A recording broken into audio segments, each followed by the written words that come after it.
Hello, this is Nick Anderson, Senior Customer Success Manager here at Do Control.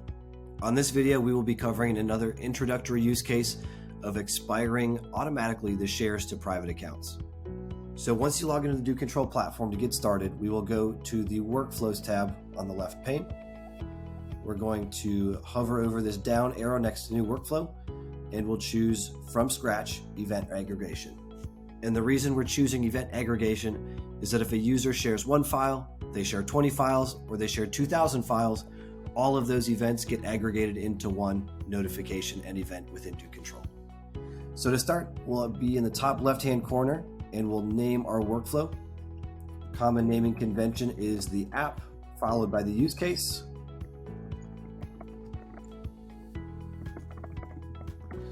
All right, and then we'll start by editing the trigger. For the trigger, we'll go ahead and describe the action.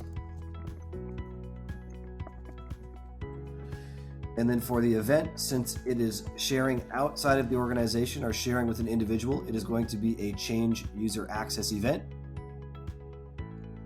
And then for the first condition, what we are going to do is look for has added collaborators, which is the first one. Not all change user access events have collaborators. We want to make sure that we're only capturing those that have added collaborators, so is true. The second condition is we're making sure that the actor in this workflow is in fact in your organization, so is in trusted domains. And what we're going to do here is look for added collaborators. At least one is in a keyword list, and this is leveraging Do Control's lexical analysis groups. If you'd like to find these, you can go to the settings cog in the bottom left and look for the lexical analysis groups. So in this one, we're going to be using at least one in keyword list. And then we'll go ahead and do contains. And we'll go ahead and choose from our custom list, which is private email domains. So this will include many of the public email domains such as google.com, yahoo.com, hotmail.com.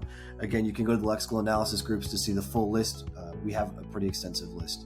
So these three conditions will get you started. Now what we'll do is we'll move into notify. You'll see here on the left-hand actions pane, we have a notify by email, notify in Slack, or notify by webhooks. For this demo, we'll use notify in Slack. So we'll drag it into the canvas and we'll connect the tiles. I'll go ahead and I'll click on the tile. I'll give this a description.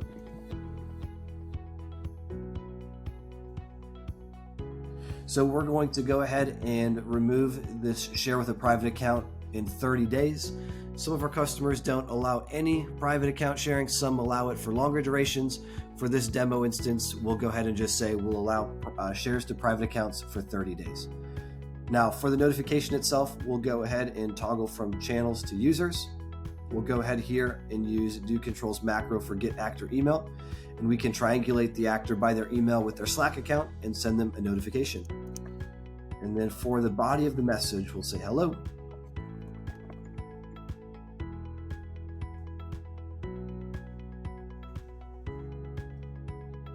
And here we can go ahead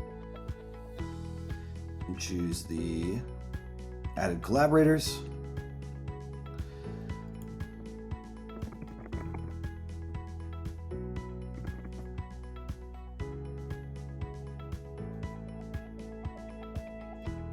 And then I'm going to go ahead and use the macro one more time to help populate this message. Now, real quick, to use a preview, we can see that it fills with a collaborator and it also shows the name of the document. So from there, we are good with our notification. And now what we'll do is we'll go ahead and wait those 30 days that we had mentioned. We'll go ahead and connect those tiles in the canvas. Go ahead and choose my wait tile, and I mentioned 30 days. Great.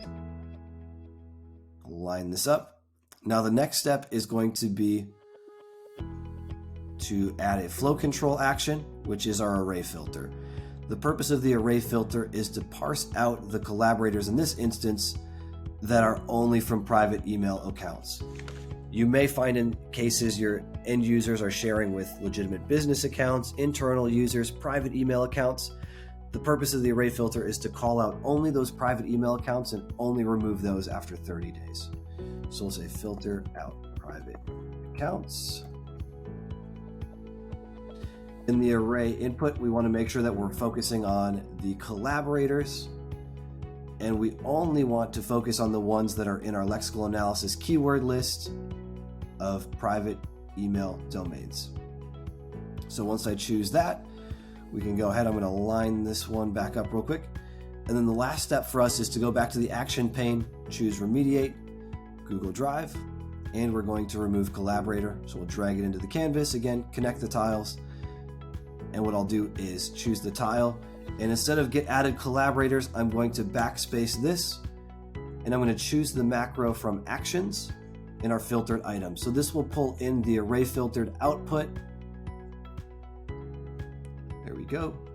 I'll X out here. It looks like I chose it multiple times. So I have it one time. We don't have to worry about changing the asset ID at all. And at this point, this workflow is good to remove any of the private accounts that are shared with. If you'd like, you can activate the workflow here in the top right-hand corner, confirm, and then go ahead and save the workflow when you're ready. If you have any questions on this workflow or other use cases, please reach out to your dedicated customer success manager. We'd be more than happy to help.